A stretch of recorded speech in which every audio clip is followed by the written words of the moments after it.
নিজে যাইতো না, নিজে আর হলে ঝগড়া লাগানি বিত্তে আছে। ঝগড়া লাগাইছে দেখে তো আজ কি অবস্থা হইছে।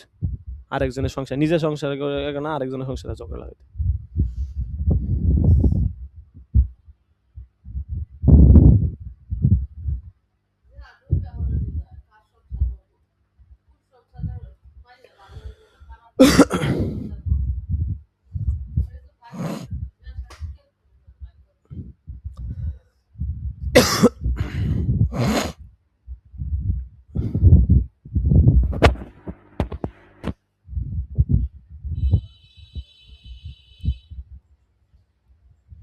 আচ্ছা ক্লাস করাই, খালাম্মারা কমুনে কালকে, কালকে সোমবার না, কালকে কমুনে। আচ্ছা কমুনে তাহলে, বুধবার দিন কমুনে। আসসালামু আলাইকুম ওয়া রাহমাতুল্লাহি ওয়া বারাকাতুহু। ওয়ালাইকুম আসসালাম ওয়া রাহমাতুল্লাহ উস্তাদ জি। জি ভালো আছেন? আলহামদুলিল্লাহ। আচ্ছা যাই হোক, তো 11 তারিখ থেকে তো পরীক্ষা, কেমন প্রস্তুতি নিচ্ছেন? এই তো উস্তাদ জি আলহামদুলিল্লাহ। হুম, আচ্ছা। আপনি কি আগের জায়গাতেই আছেন খেদমতে? হ্যাঁ হ্যাঁ আগের জায়গাতেই আছি। ও আচ্ছা আচ্ছা। তো সরবো চিন্তা করতেছি কিন্তু ওরকম কোনো কিছু পাইতেছি না। ও আচ্ছা যাই হোক, তো এরপরে বিবাহ শাদীর কি হইলো, এটা কি আর আগাচ্ছেন না নাকি? না না ওটা তো ওই সময় শেষ হয়ে গেছে। ও এটা কি কোনো সমস্যা নাকি? না কোনো সমস্যা না, মেয়ে পক্ষ থেকে মানা করা হয়েছে। ও যাক ভালো হয়েছে, কারণ আমি পরবর্তী একটা তথ্য পাইলাম আর কি, আমার আহলি আমার বললো যে মানে মেয়ের বাপে হচ্ছে যে আপনার অনেক মানে ত্রুটি ধরে আর কি, বুঝতে পারছেন? মানে অনেক, মানে অনেক বিষয়ে হচ্ছে যে আপনার অনেক খালি ভালো বাসাবাসি খুঁজে, করে আর ভালো কি। ভালো। হ্যাঁ হ্যাঁ হ্যাঁ হ্যাঁ হ্যাঁ, এই তো বাছাবাছি করে, অনেক বাছাবাছি করে। ঠিক আছে, মানে এই ভালোর আর কি। মধ্যে ভালো খুঁজে। হ্যাঁ হ্যাঁ, ভালোর মধ্যে ভালো খুঁজে, এমন আর কি। না এখানে ওস্তাদ জি বিষয়টা হলো এরকম যে যখন তারা ফার্স্ট আসছে আর কি, যখন প্রথমে যখন আসছে তারা মাদ্রাসায় আসছে, হ্যাঁ হ্যাঁ তখনই তাদের সাথে কথা বলা হয়েছে এরকম ভাবে যে দেখেন আমাদের কিন্তু কিছু নাই। মানে আপনি চিন্তা করবেন যে ছেলের কিছু আছে, মেয়ে দিব, তারপরে কিছু না থাকলে আবার ঝামেলা, এগুলি আগে হ্যাঁ ক্লিয়ার করা যায়। তারপরেও তাদের কথা ছিল যে না আমরা কিছু চাই না, এরকম হইও শেষ পর্যন্ত কেন মানা করছে এটা জানি না। ও আচ্ছা আচ্ছা।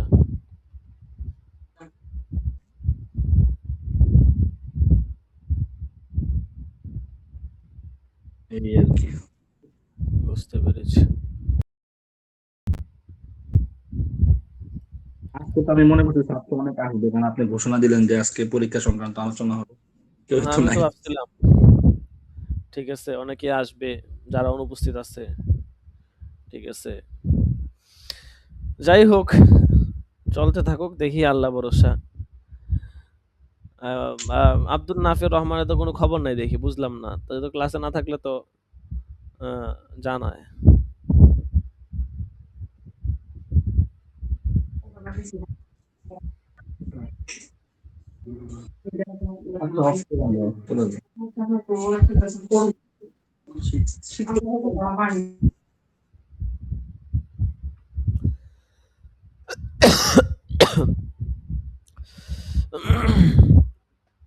যাই হোক আল্লাহ ভরসা, চলতে থাকি, দেখি আল্লাহ তালা চালায় নিয়ে যাক। সত্য মনে করে আসলে আশেপাশে নিজের। কোথাও খেজমতের ব্যবস্থা থাকলে তো জানায়েন। আচ্ছা আচ্ছা আচ্ছা, ঠিক আছে, সমস্যা নাই। আপনি আপনি তো অনাবাসিক করবেন না, আবাসিক তো মনে হয় করবেন না। না না আবার শিখতে টাফ হয়ে যাবে, কারণ মা বাসায় একা তো। হ্যাঁ হ্যাঁ বুঝতে পারছি।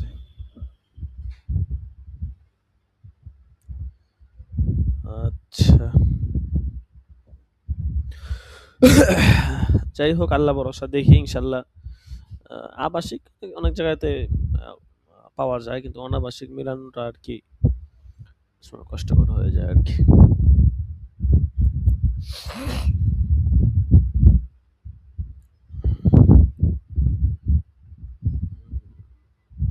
আব্দুল নাফির রহমান কোথায়? আপনি শিটগুলো কি প্রিন্ট নেবেন? আমি প্রিন্টার মেশিন ব্যবস্থা করতেছি আর কি, বুঝতে পেরেছেন? তো চাইলে হচ্ছে যে এখান থেকেই নিতে পারেন, প্রিন্ট নিলে তো আশা করি ভালো হবে। প্রিন্টার মেশিন কিনলে এখান থেকে মনে করেন আমাদের প্রিন্টার মেশিন থেকে প্রিন্ট দিয়ে দিলে, অফিসের প্রিন্টার মেশিন থেকে প্রিন্ট দিলে আপনার অত খরচ লাগবে না, ঠিক আছে? তারপর হচ্ছে যে বাজারের যে বিষয়টা, হ্যাঁ, এইটাই ভাবতেছি যে বাদাইটা আসলে কিভাবে করা যায় এখন। এইটা বাদাইটা করা যাবে, ঠিক আছে? মনে করেন আশেপাশে যেমন ফরিদাবাদ মাদ্রাসায় যখন পড়তাম তখন ফরিদাবাদ মাদ্রাসার ২ তলায় একটা বই বাদাইয়ের একটা দোকান ছিল। ওখানে যে কোনো বই নিয়ে গেলে সুন্দর করে বাদাই করে দিত। তো পেজ সেটআপ মেটআপ এগুলো সব করতে পারবো। এগুলো নিয়ে কোনো চিন্তা নাই। আশা করি এটা নিয়ে বাঁচবে না। তো শুধু বাদাইয়ের বিষয়টা থাকবে আরকি।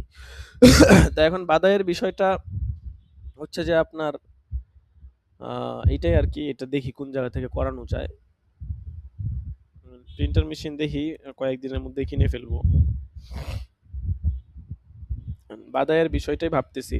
কারণ এমনিতে প্রিন্টার মানে দোকান থেকে আপনার দেখা গেছে এটা প্রিন্ট করাইতে শীট প্রায় ২,০০০ টাকার মতো লাগবে। কিন্তু এখান থেকে করাইলে আমরা দেখা যাচ্ছে জাস্ট খরচ যেটা হয়, ঠিক আছে? কালির খরচ আর পেজের যা খরচ হয়, একটা মনে করেন যে আপনার যদি A4 সাইজের পেজে করি, পেজের খরচ কি ৫০০ গ্রাম মানে ওই ১ বান্ডিল ডিম কিনলে ৫০০-৬০০ টাকা লাগবে। এই পেজ আর অল্প কিছু কাজ অথবা সর্বোচ্চ ১,০০০ টাকা ২৭০০ টাকার মধ্যে হয়ে যাবে আরকি।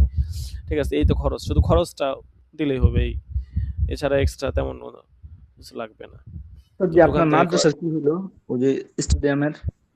ও এটা না, এটা নেওয়ার তেমন ইচ্ছা নাই আরকি। কারণ মানে ওখানে হচ্ছে যে আপনার সমস্যা আরকি। বাকি আপনি চাইলে নিতে পারেন। আজকেও গতকালকেও ফোন দিছে কয়েকবার।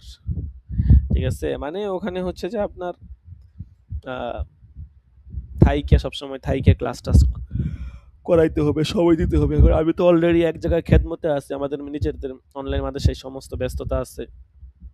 তো সব মিলায় মনে করেন ওখানে এই মুহূর্তে সময় দেওয়াটা কঠিন। এমনি ওখানে সিস্টেম ভালো। ঠিক আছে? আবার কিছু ব্যাড রিভিউটাও আছে এলাকার মানুষ ভালো আছে, কিন্তু মাদ্রাসা হচ্ছে যে আপনার মানে উস্তাদরা সবসময় লাইগে থাকে মেহনত করবে এরকম না আরকি। আগে যারা ছিল দেখা গেছে এক উস্তাদ ছিল, এদের কাছ থেকে এখন যারা আছে এরা নিচ্ছে, এরা আবার ছাত্র ছিল অনেক, ৫০ জনের মতো না ৪৫ জন, এরা ১৫-২০ জন ছাত্র নিয়ে গেছে, এগুলো নিয়ে কাবজাব, ঠিক আছে? তো ইত্যাদি ইত্যাদি আহ, অনেক সমস্যা আর কি। তো এই জন্য ভাবলাম যে থাক, আপাতত আর নিয়ে লাভ নাই, কারণ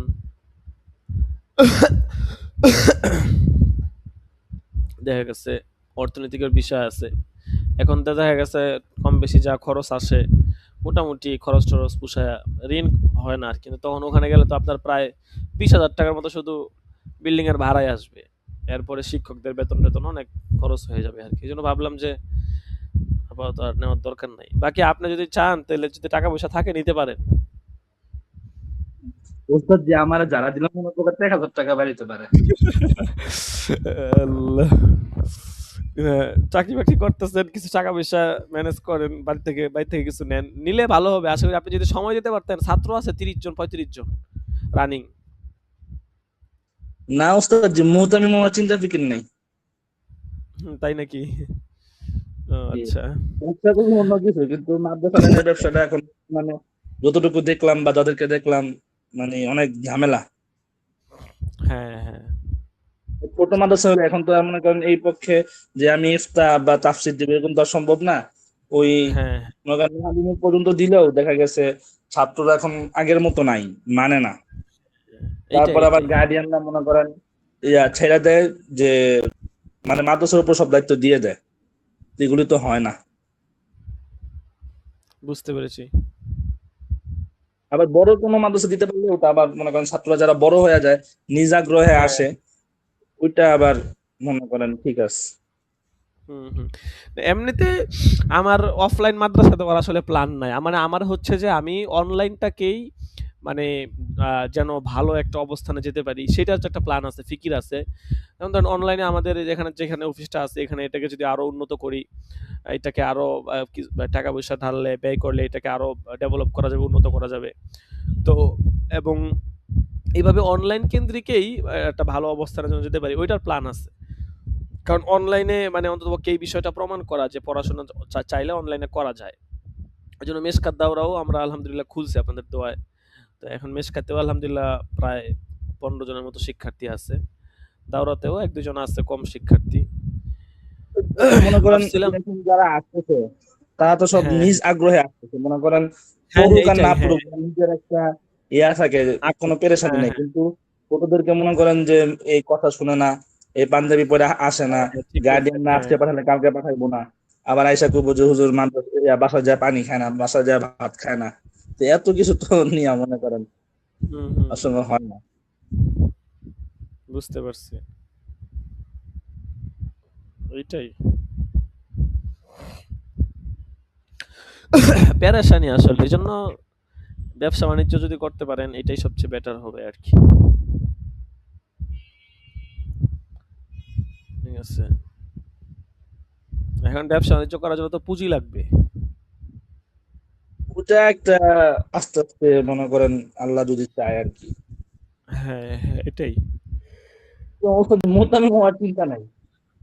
মোতামি ওই বুঝতে পারছি। হেদায়েতুন নাহর বছরে এক উস্তাদ বলতো যে কারোর জন্য বদদোয়া করতে হইলে বদদোয়া করে আল্লাহ যেন একজন মুতামিম বানায় দেয়, এই আর কি। আল্লাহ,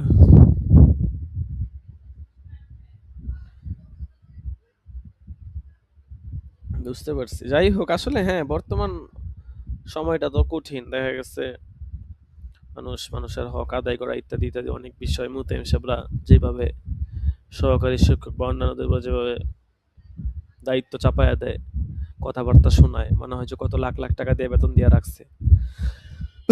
এই আর কি, খেদমত নাই আর কি, এটা বর্তমানে বুঝতে পারছেন।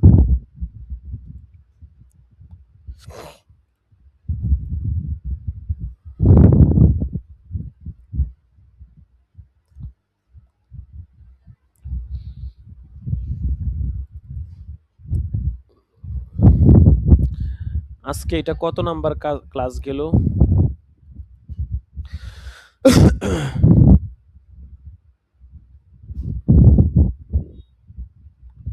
হচ্ছে মনে হয় আপনার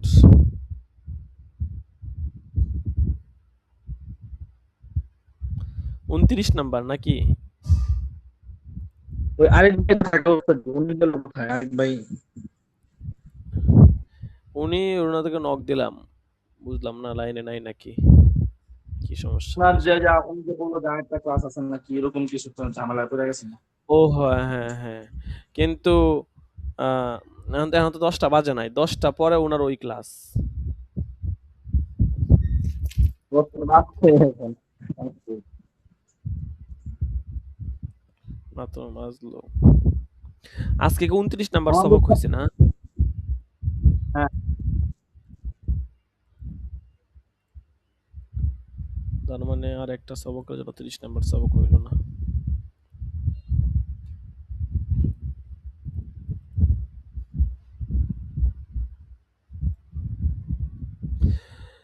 আরো যারা আপনাদের সাথে ছিল অ্যাক্টিভ, হ্যাঁ এদেরকে সাথে যোগাযোগ করলাম, তো বলতেছে হুজুর অনেক তো কষ্ট মষ্ট করে আগ্রহ নিয়ে ভর্তি হয়েছিলাম, পড়াশোনার অনেক ইচ্ছা ছিল, একজনে বলতেছে, কিন্তু হুজুর অনেক ব্যস্ততায় পড়ে গেছি, হুজুর কি করব বুঝতেছি না। আমি বললাম দেখেন কোরআন পড়বেন বুঝবেন, এটা তো নিজের আগ্রহ, এটা তো আসলে জোরাজুরির কিছু না, আপনি না পড়লে এটা তো আসলে জোরের বিষয় না, আপনি নিজের আগ্রহে পড়াশোনা করলেন, ঠিক আছে, এটা তো আসলে এই আর কি। আবার উমর ফারুক যে ছিল এর তো মাশাআল্লাহ অনেক আগ্রহ ছিল, এর দেখলাম আবার এগুলো পারিবারিক বারে সমস্যা আছে এই সেই, ঠিক আছে, কতজনের কত সমস্যা বুঝতে পারছেন। এবারের ক্ষেত্রে লিস্টটাতে একজন ভুক্ত হয়েছে, আব্দুল্লাহ নোমান সম্ভবত। এফতায়, হ্যাঁ, হ্যাঁ এর তো কোনো তুমি খবর গেছিল। নাই আপনার। আব্দুল্লাহ নুমানে তো এখনো ভর্তি হয় নাই, আমি বুঝলাম না মানে কোন 1 মাস 1.5 মাস হয়ে যেতেছে, সে হচ্ছে যে আপনার মানে উনি মনে হয় কন্টিনিউ মনে হয় করবে না, আমার সাথে যে আলোচনা হয়েছিল। এখন ও বলতেছে যে আচ্ছা। আপনারা কেমন বলবো, সে একটু ভিন্ন মাসগালা চলে গেছে আর কি।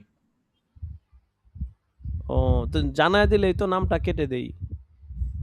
ওই যে সে কনফিউজ আর কি, কিভাবে আপনাকে বলবো বা কি বলবো, এই আর ও কি। আচ্ছা আচ্ছা আচ্ছা, না যদি না, এটা তো আপনার আপনার সমস্যা নেই। হুজুর, আছে। ও, এইটা সমস্যা নাই, সে বললেই হচ্ছে যে নাম কেটে দিব আর কি। তো সবসময় নামটা কাটায় নিলে না একটা প্যারাশনই থাকে না। তাই তো দেখা গেছে আব্দুল্লাহ নুমান 36 নম্বর দাখেলা।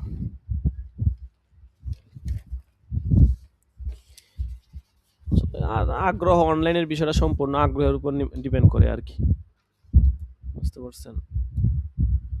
কিন্তু বলছিলাম যে আপনি যদি পড়াশোনা না করতে পারেন, চালু করে রাখেন। মনে করেন কানের মধ্যে যতটুকু ঢুকবো ততটুকু আপনি বুঝবেন। হ্যাঁ, এটাও তো পরে কথা। পরে পরে বললো যে আসলে ভাই আমি তো এটা ছিলাম একটু ভালো করে টেস্ট করতে। তো আমি বলছি, ঠিক আছে ভাই, আপনি তো আর ছোট মানুষ না, বড় মানুষ। আপনি, আর উনি একটু ভিন্ন মাসগুলো চলে গেছে, এটা তো জানি। তারপরে বললাম যে আপনি একটু হুজুরের সাথে আলোচনা করেন, দেখেন ওস্তাদ জি। পরে বলছে যে ঠিক আছে দেখেন, বেড়া আসলে সময় পাইতেছে না ওস্তাদ জি, এটা সত্য কথা। নিজেও একটু আচ্ছা, চাপের মধ্যে বিভিন্ন মাসগুলা নিয়ে। যাক, তারপরেও এই বছর আলহামদুলিল্লাহ শিক্ষার্থী আলহামদুলিল্লাহ ভালোই আছে। মোটামুটি যারা আছে অনেক অ্যাক্টিভ, মাশাআল্লাহ।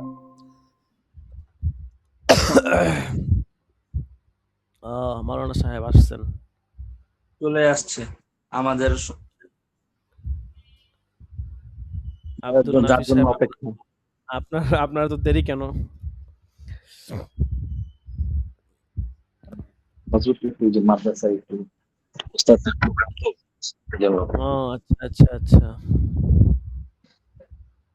যাই হোক। আচ্ছা, তো এখন আজকে তো আর ক্লাস হবে না, কিছু বিষয় একটু আলোচনা করি। সেটা হচ্ছে প্রথমত আপনাদের যে পরীক্ষা হবে মোট 8টা সাবজেক্ট আর কি। 8টা সাবজেক্টে পরীক্ষা হবে, প্রত্যেক সাবজেক্টে 100 নাম্বার করে। আর পরীক্ষার সাজেশন আছে। এখন আমাদের প্রাতিষ্ঠানিক রুলস হচ্ছে যে আমরা সাজেশনগুলো মাহাদি সাহেব তো জানেন যে পরীক্ষার 2 দিন আগে আমরা দিই আর কি। ধরেন কথার কথা, আপনাদের 11 তারিখে পরীক্ষা, আমরা 9 তারিখে দিই বা 8 তারিখ রাত্রে, এবং প্রতি পরীক্ষার পরেই পরবর্তী পরীক্ষার সাজেশন দিয়ে দিই। এটা হচ্ছে আমাদের রুলস আর কি। এবং যেহেতু আপনারা ছাত্র 4-5 জন অল্প ছাত্র, সেক্ষেত্রে একটু শিথিলতা করা যায়। কিন্তু ইফতা বিভাগে যত অনেক কড়াকড়ি নিয়ম, ঠিক আছে, এটা আপনারা পড়ছেন, আপনারাও জানেন। এখন এই জন্য আপনাদের এটা আপনাদের উপর ছেড়ে দিব আর কি। আপনারা যদি বলেন যে হুজুর সাজেশন সবগুলো একসাথে দিয়ে দেন, আমরা যেদিন যে পরীক্ষা ওইটা ওইভাবে এটা আগে থেকে প্রস্তুতি নিলাম, এটাও করা যেতে পারে। আর যদি বলেন যে না হুজুর সমস্যা নাই, যেদিন যে পরীক্ষা ওই দিনের আগে দিলেই হবে, এটাও করতে পারেন। এখন আপনাদের ইচ্ছা। বাকি আমাদের এই যে আরেকজন শিক্ষার্থী আছে, নাম হচ্ছে ওই যে আশরাফুল হক, সে আবার আজকে বললো হুজুর আমার সবগুলো সাজেশন দিয়ে দিলে অনেক ভালো হতো। আমি বললাম তো আমাদের এটা কোনো রুলস না, আমাদের রুলস হচ্ছে যে সাজেশন একদিন আগে দেওয়া হয়। তো আপনাকে দিলে তো এটা হতো হইলো না, দিলে সবাইকে, না দিলে কাউকে না। তো এই জন্য ভাবলাম যে আপনাদের সাথে এটা একটু পরামর্শ করি যে আপনারা কিভাবে চান। যদি বলেন যে হুজুর সবগুলা দিয়ে দেন, তাহলে সবগুলো আপনাদেরকে এখনই দিয়ে দিব, মানে ক্লাস শেষ করে দিয়ে দিব। আপনারা ব্যাস ওইভাবে যেই দিন যে পরীক্ষা হবে, পরীক্ষার তারিখ তো দেওয়াই আছে, ওইভাবে ওই দিনের জন্য প্রস্তুতি নিলেন। এটা হতে পারে, অথবা নির্দিষ্ট পরীক্ষার আগের দিন একটা একটা করে দিব আর কি। এখন কিভাবে হলে ভালো হয় এটা আগে বলেন দেখি। মাহাদি সাহেব বলেন তো, একসাথে দিয়ে দিব সব? একসাথে দিয়ে দিলেও চলে উস্তাদ জি, খারাপ না। দেখা গেছে আবার একসাথে দিয়ে দিলে তো গ্রুপ এরকম ভাবে থাকে না। হ্যাঁ হ্যাঁ, কথা এইটাই, যে একসাথে দিয়ে দিলে এটা গুরুত্বটা কমে যায় আর কি। যে একসাথে 8টা সাজেশন দিলে কোনটা রেখে কোনটা পড়বেন, পরে দেখবেন দিন শেষে একটাও হয় না, ঠিক আছে? ওই আর একটা একটা একটা একটা করে করে দিলে, যে পরীক্ষার আগের দিন একটা করে দিলে তাও মনে করেন একটা আগ্রহ থাকে, জানে একটা একটা দিছে, একটারে আজকে মোতালা হ্যাঁ করে একটু শেষ ভালো করে করে দিই। হল করি, হ্যাঁ হ্যাঁ, সেটাই সেটাই, এই জন্য আর কি। আচ্ছা, আব্দুল নাফিস সাহেব আপনার কি মতামত? তো এই ব্যাপারে তেমন কোনো মতামত নাই, মানে যেটা আপনাদের জন্য ভালো হয়।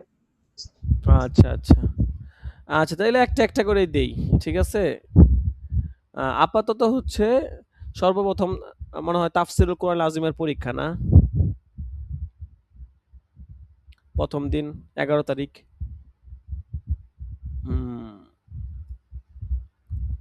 তাফসিরুল কুরআনিল আজিম 11 তারিখে মনে হয় এই পরীক্ষাটা আর কি। তাহলে এইটা আপনাদেরকে দিয়ে দিলাম, হ্যাঁ? জি ইনশাল্লাহ। 11 তারিখ 11 তারিখের পরীক্ষার সাজেশনটা দিয়ে দিলাম।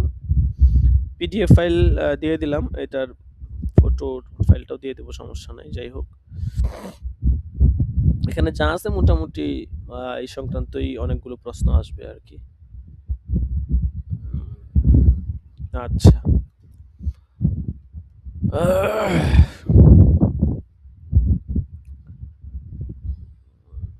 যেমন এখানে যদি এটা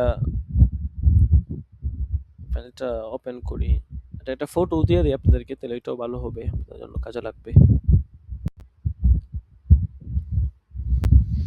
প্রথমে আসছে সূরা ফাতিহার ফজিলত সম্পর্কিত হাদিসগুলোর পর্যালোচনা। অনেকগুলো হাদিস আছে, পড়ছেন আপনারা, যে সূরা ফাতিহার ফজিলত সম্পর্কে, যে সূরা ফাতিহার কি ফজিলত, আহ, অনেক রকমের হাদিস আছে আর কি। তো সবগুলো হাদিস সহি না, কিছু হাদিস সহি সনদে বর্ণিত, কিছু আবার দোয়াইফ। তো এই হাদিসগুলো পর্যালোচনা করা আর কি। মানে যদি প্রশ্নটা হয়তো এই সম্পর্কেই, বাকি যেরকম প্রশ্ন তো আরবিতে আসবে, যেরকম চাওয়া হয় ওই রকমই দিবেন আর কি। যদি পর্যালোচনা দ্বারা সহি, দোয়াইফ, মাউজু, ঠিক আছে, ইত্যাদি ইত্যাদি বিষয় বোঝানো হয়, তাহলে ওইভাবে পর্যালোচনা করলেন যে এটা সহি হাদিস এই। আর যদি বলা হয় যে সূরা ফাতিহার ফজিলত সম্পর্কিত সহি 5টা হাদিস লিখো, সেক্ষেত্রে সহি হাদিসগুলো লেখলেন আর কি। বাকি এটা মাথায় রাখলেন যে সূরা ফাতিহার ফজিলত সম্পর্কিত সংক্রান্ত যে আলোচনাটা আছে, ওখান থেকে একটা এরকম প্রশ্ন হবে আর কি। আচ্ছা, এরপরে হচ্ছে সর্বপ্রথম নাজিলকৃত সূরা কোনটি, এই সংক্রান্ত আলোচনা। আচ্ছা, এটা ওই আপনার প্রথম তাফসিরের সম্ভবত আছে, যে সর্বপ্রথম নাজিলকৃত সূরা নিয়ে ইখতিলাফ আছে।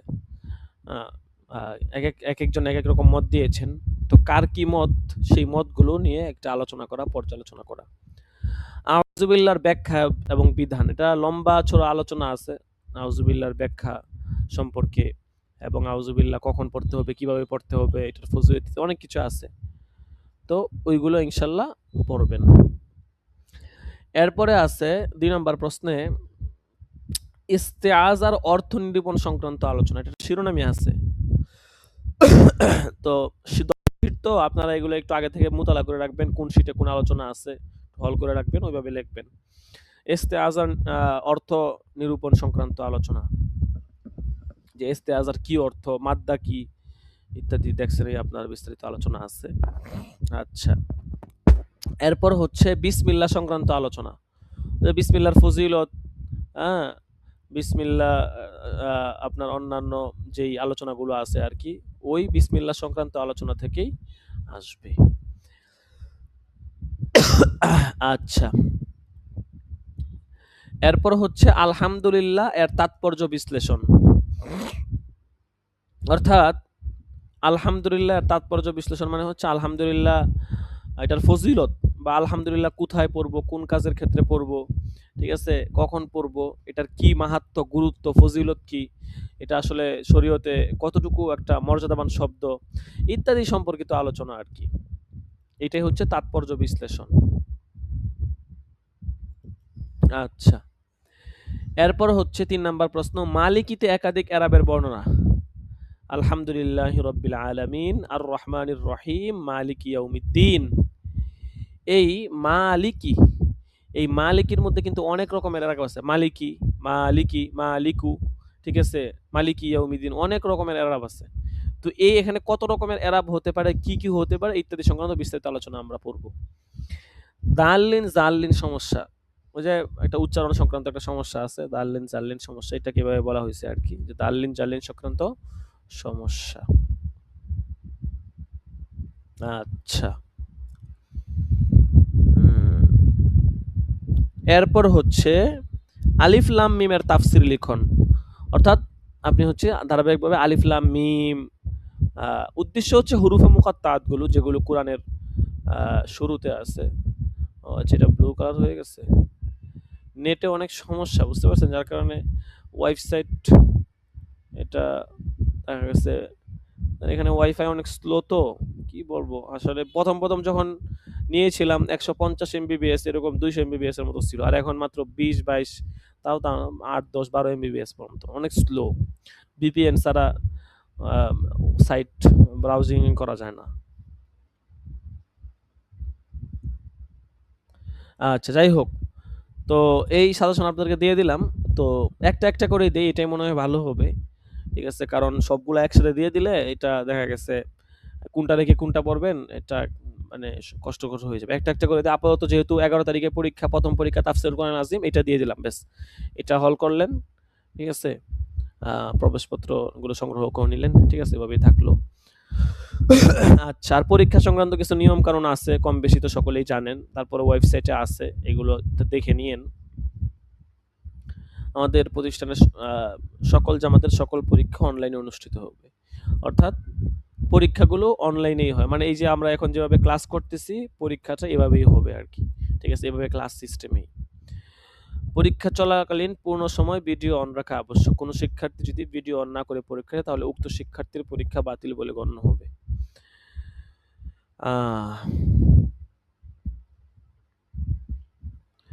কোনো শিক্ষার্থী ভিডিও অফ করে পরীক্ষা দিব না। তো পরীক্ষা অবশ্যই অন করে ভিডিও অন করে পরীক্ষা দিব, ভিডিও অফ রাখবো না, ঠিক আছে? ভিডিও অন করে আপনি আপনার চেহারার দিকে ক্যামেরাটা ধরে রাখলেন, ঠিক আছে? এতটুকুতেই চলবে আর কি, ঠিক আছে? তো ভিডিও অফ করে পরীক্ষা দিলে তখন এই পরীক্ষাটা আমরা বাতিল বলে গণ্য করি।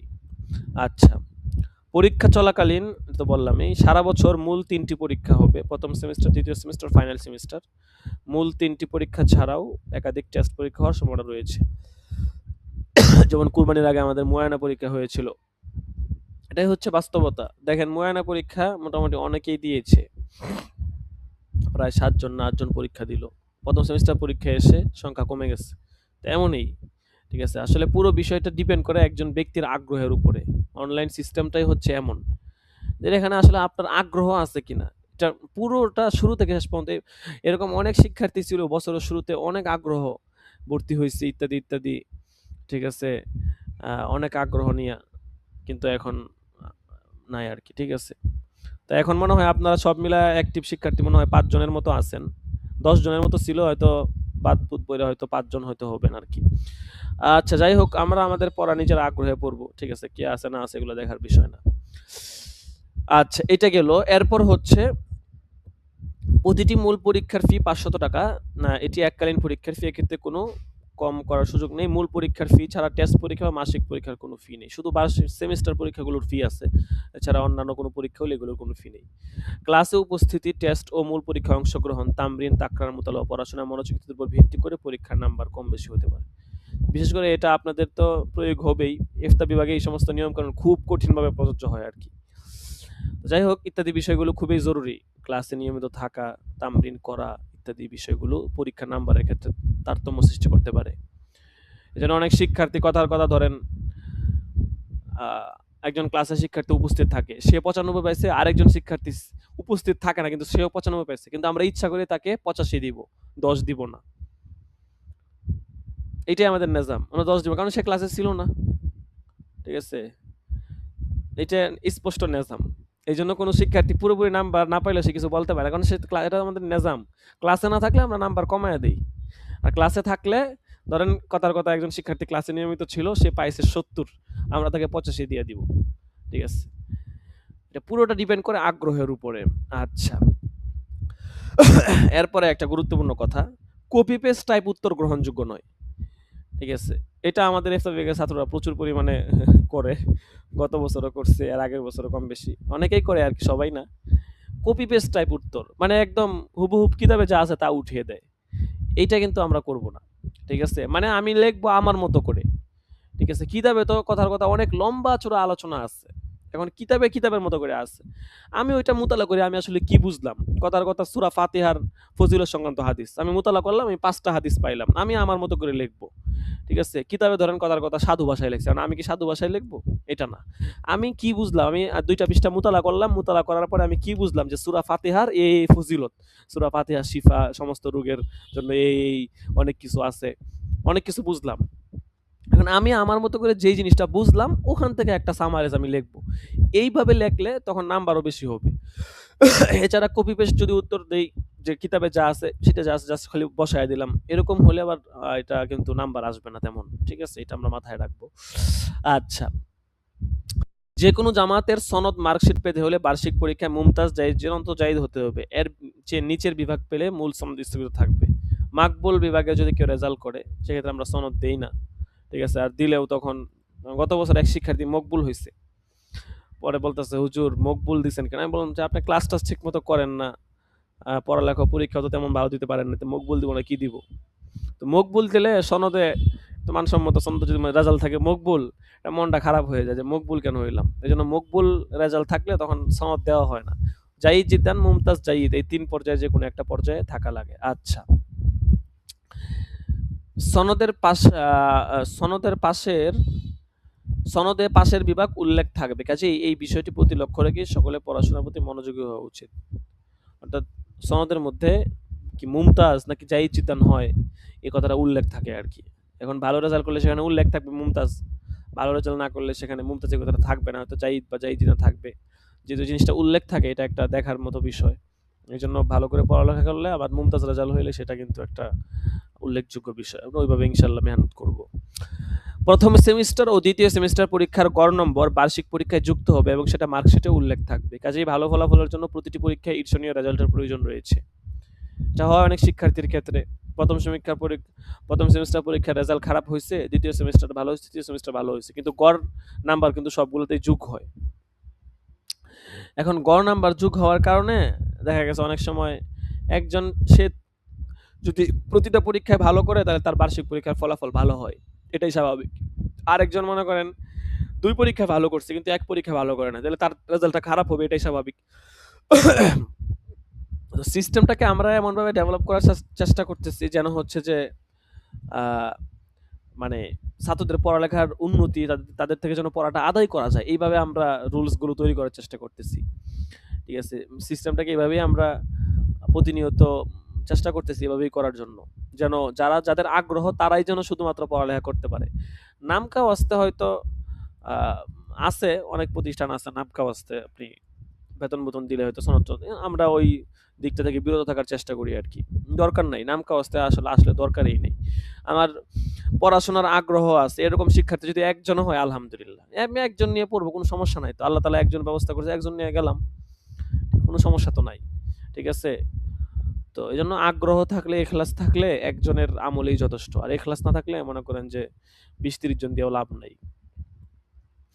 আচ্ছা, কারো যদি উজরে মাকুল থাকে, প্রথম ২ পরীক্ষা লিখিত দিতে না পারলেও মৌখিক দেওয়ার সুযোগ রয়েছে, তবে বার্ষিক পরীক্ষা কোনোভাবে মৌখিক দেওয়ার সুযোগ নেই, লিখিত দেওয়া ছাড়া সনদ প্রদান স্থগিত থাকবে।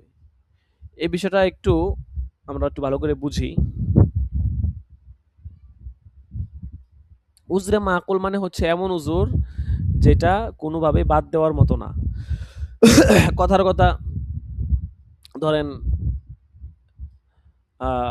মানে অসুস্থ, এবং এমন অসুস্থ যে এই সুস্থ হওয়ার সম্ভাবনা খুবই কম, বা কথার কথা কারো আত্মীয় মারা গেছে, আল্লাহ না করুক, মানে এইগুলো আর কি, এরকম উজুর যে পরীক্ষা দেওয়ার আর কোনো চান্সই নেই, বা এমন সমস্যায় পড়ছে যে ২০ দিন পর্যন্ত সে খুবই ভেজালের মধ্যে পড়বে।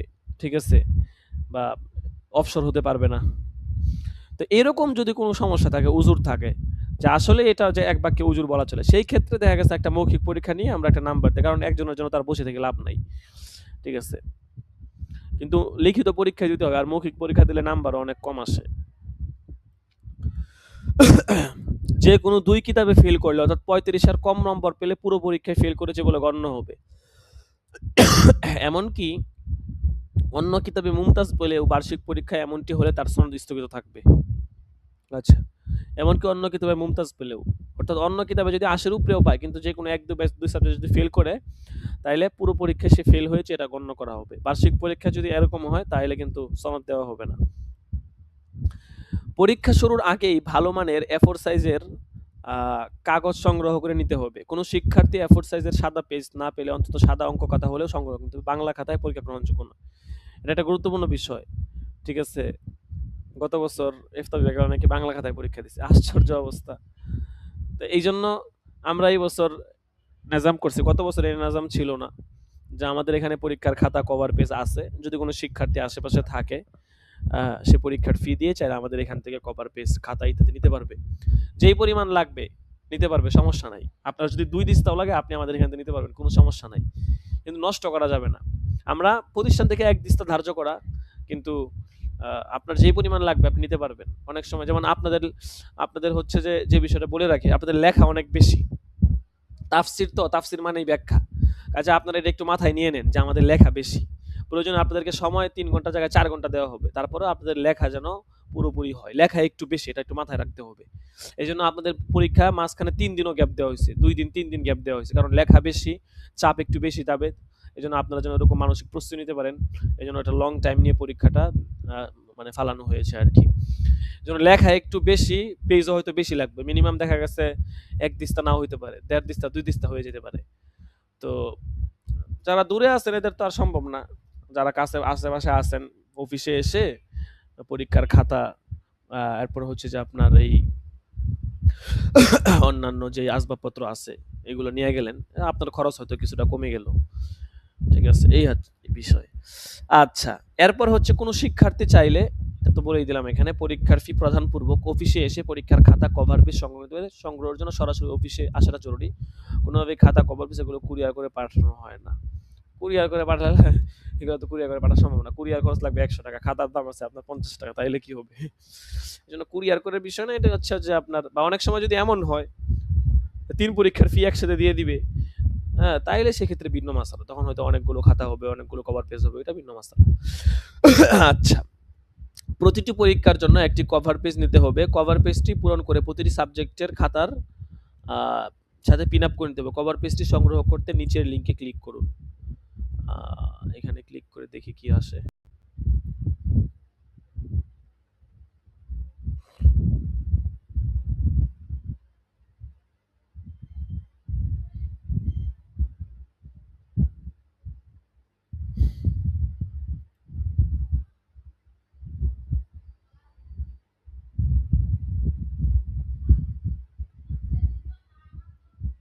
আচ্ছা, এইটা হচ্ছে আপনার কভার পেজটা আর কি, বুঝতে পারছেন?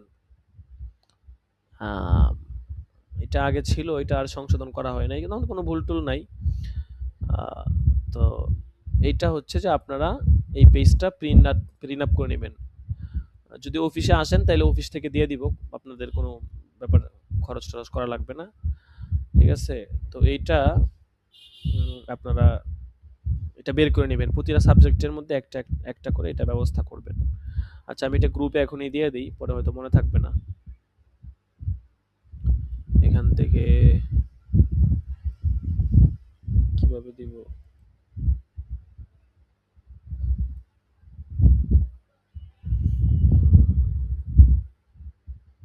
ও আচ্ছা, নেট স্লো তো, বুঝতে সময় লাগে।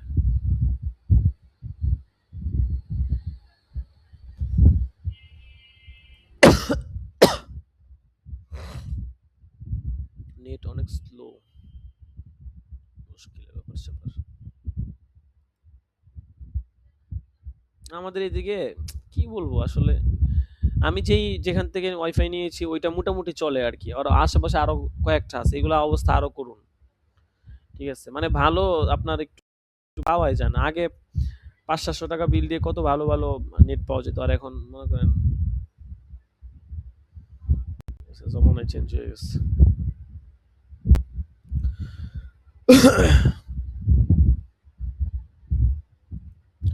আচ্ছা, আমি এটা আপনাদেরকে দিয়ে দেই, ঠিক আছে, হোয়াটসঅ্যাপ গ্রুপে আপনাদের দিয়ে দিব না।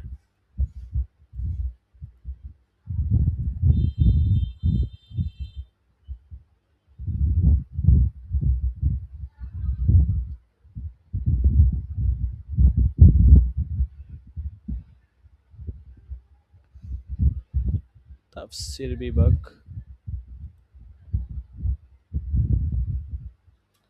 নেট এত স্লো বাবা,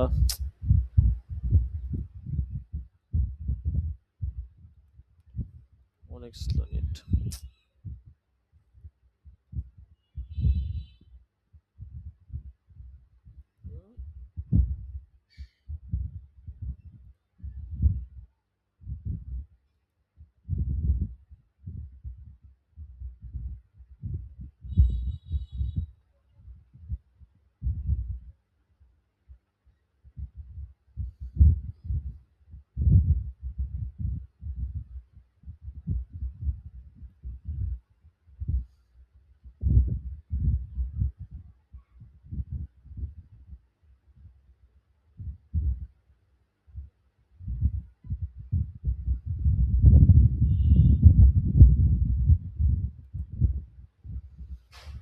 আল্লাহু আকবার।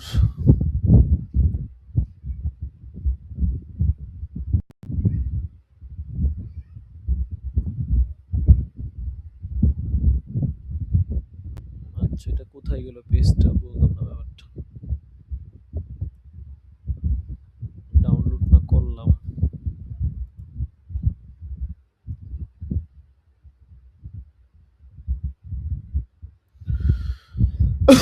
আচ্ছা, পেয়েছি।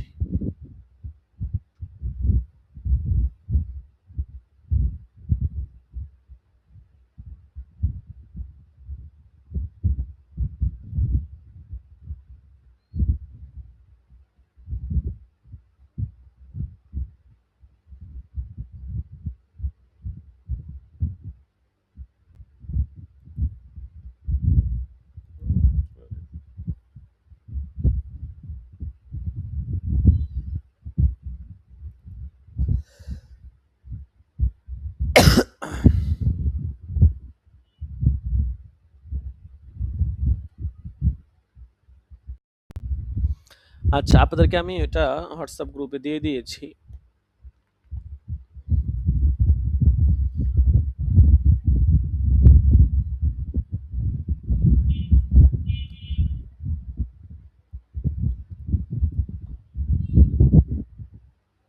আচ্ছা, দেখেন।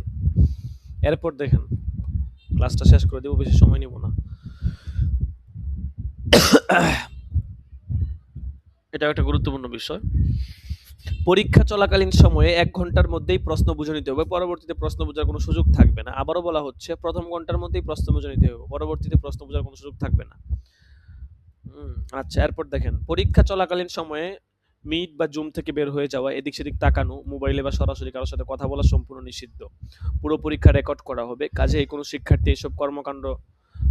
থেকে এসব কর্মকাণ্ড প্রকাশিত হলে উক্ত শিক্ষার্থীর খাতা বাতিল বলে গণ্য হতে পারে। কভার পেজে সুস্পষ্টভাবে নাম, রোল নাম্বার, কিতাবের নাম, বিভাগ ও তারিখ লিখতে হবে।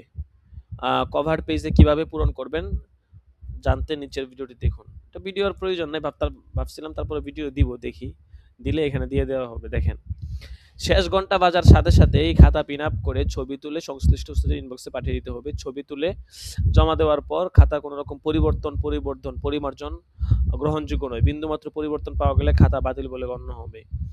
সবগুলো পরীক্ষা শেষ হওয়ার পর প্রতিষ্ঠান বরাবর আর্জেন্ট হোম ডেলিভারি করে কুরিয়ার করে দিতে হবে। আসিফ সরাসরি খাতা দেখে নাম্বার প্রদান করে থাকেন। কোনো শিক্ষার্থী খাতা পাঠালে সমস্যা হলে উক্ত শিক্ষার্থী প্রতিটি খাতার পিডিএফ ফাইল পাঠিয়ে দিলে কর্তৃপক্ষ খাতাগুলো প্রিন্ট আউট করে নেবে। এক্ষেত্রে চার্জ প্রযোজ্য। খাতা হাতে আসার পর আসিফ ইনবক্সে পাঠানো ছবি ও হাতে আসা খাতা একসাথে মিলিয়ে দেখেন কোনো পরিবর্তন আছে কিনা। কোনো ব্যতিক্রম নজর পড়লে নম্বর করতে হবে। এমনকি উক্ত কিতাবের পরীক্ষা বাতিল বলে গণ্য হবে। প্রতিটি পরীক্ষার ফলাফল প্রতিষ্ঠানের সাইটে প্রকাশিত হবে। সকল শিক্ষার্থীগণ সাইট থেকে যে কোনো সময় নিজ ফলাফল দেখে নিতে পারবে। এখানে আপনারা দেখেছেন যে এখানে হচ্ছে যে আপনাদের ফলাফলের অপশনের মধ্যে ২টা অপশন আছে। একটা হচ্ছে জামাতুয়ারি ফলাফল আর একটা হচ্ছে ব্যক্তিগত ফলাফল। জামাতুয়ারি ফলাফলে ক্লিক করলে এখানে VPN অফ করা।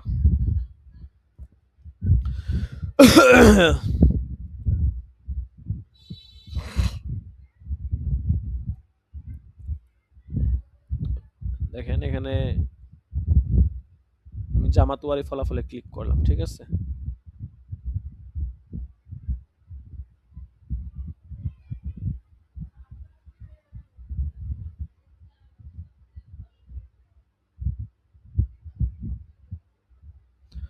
জামাতুয়ারি ফলাফলে ক্লিক করার পরে এখানে হচ্ছে কোন জামাতের ফলাফল দেখবেন সেটা এখানে আপনাকে সিলেক্ট করতে হবে। আপনি কোন জামাতের শিক্ষার্থী? মেশকাত, দাওরায়ে হাদিস, ইফতা, তাফসির। আমি তো তাফসির বিভাগের শিক্ষার্থী।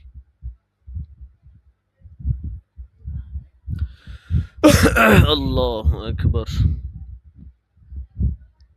ওয়েবসাইটে আপনারা ঢুকবেন, ঢোকার পরে একটা বেল আইকন আসতে পারে। আপনারা বেল আইকনটা অন করে রাখবেন। তাইলে ওয়েবসাইটে যত নোটিশ দেওয়া হবে বা যত পোস্ট করা হবে সমস্ত নোটিশ, পোস্ট ইত্যাদি হচ্ছে যে আপনারা পেয়ে যাবেন আরকি। ঠিক আছে? এগুলোর সাথে সাথে আপনাদের ফোনে নোটিফিকেশন চলে যাবে। এইজন্য আপনাদের সকলের কাছে একটা অনুরোধ থাকবে, অবশ্যই ওয়েবসাইটের বেল আইকনটা অন করে রাখবেন। আচ্ছা, কি হলো বুঝতেছি না। আচ্ছা যাই হোক, এখানে তাফসীর বিভাগে ক্লিক করলে মানে তাফসীর বিভাগের ফলাফলটা আসবে। ঠিক আছে, এখান থেকে ফলাফল দেখতে পারবেন, আবার একদম প্রথম পেজ থেকেও দেখতে পারবেন। আচ্ছা, এটা ছিল জামাতুয়ারি ফলাফল। এরপরে ব্যক্তিগত ফলাফলে গেলে ব্যক্তিগতভাবে ফলাফল দেখা যাবে। এই ক্ষেত্রে হচ্ছে যে আপনার এখানে একটা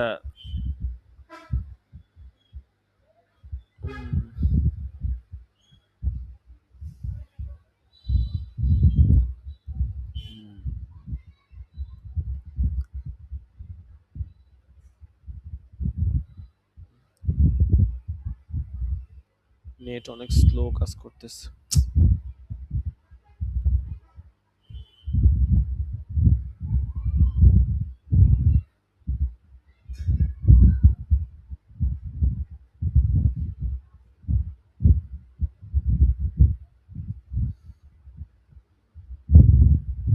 আচ্ছা যাই হোক, এখানে আপনাদের নেটটা মনে হয় ওই জন্য মনে হয় আসতেছে না সম্ভবত।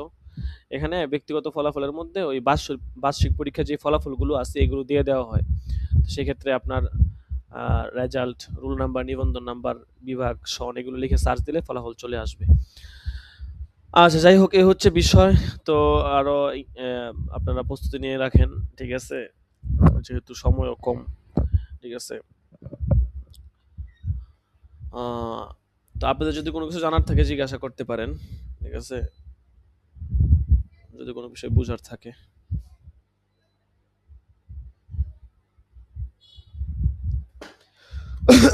আচ্ছা ঠিক আছে মাহাদি সাহেব, আপনি অফিসে আসবেন?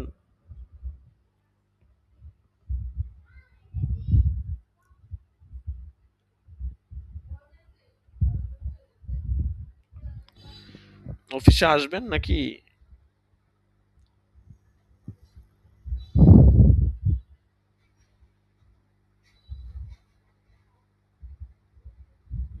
আচ্ছা, মনে হয় লাইনে না নাকি, কে জানে। আচ্ছা ঠিক আছে, তাহলে আজকের মতো এখানে বিদায় নিচ্ছি। আজকে শেষ ক্লাস। যদি কোনো বিষয়ে কোনো সাহায্য সহযোগিতার প্রয়োজন হয় ইনবক্সে তো আছেই, ঠিক আছে। ইনশাল্লাহ মেসেজ দিবেন, সর্বোচ্চ সাহায্য সহযোগিতা করা হবে। তো ঠিক আছে, ভালো থাকবেন, সুস্থ থাকবেন, সকলের সুস্বাস্থ্য কামনা করে আজকের মতো এখানেই বিদায় নিচ্ছি। হয়তো আরেকবার প্রথম সেমিস্টার পরীক্ষার পরে দীর্ঘ সময় পরে হয়তো আমরা আবার ক্লাসে আসব।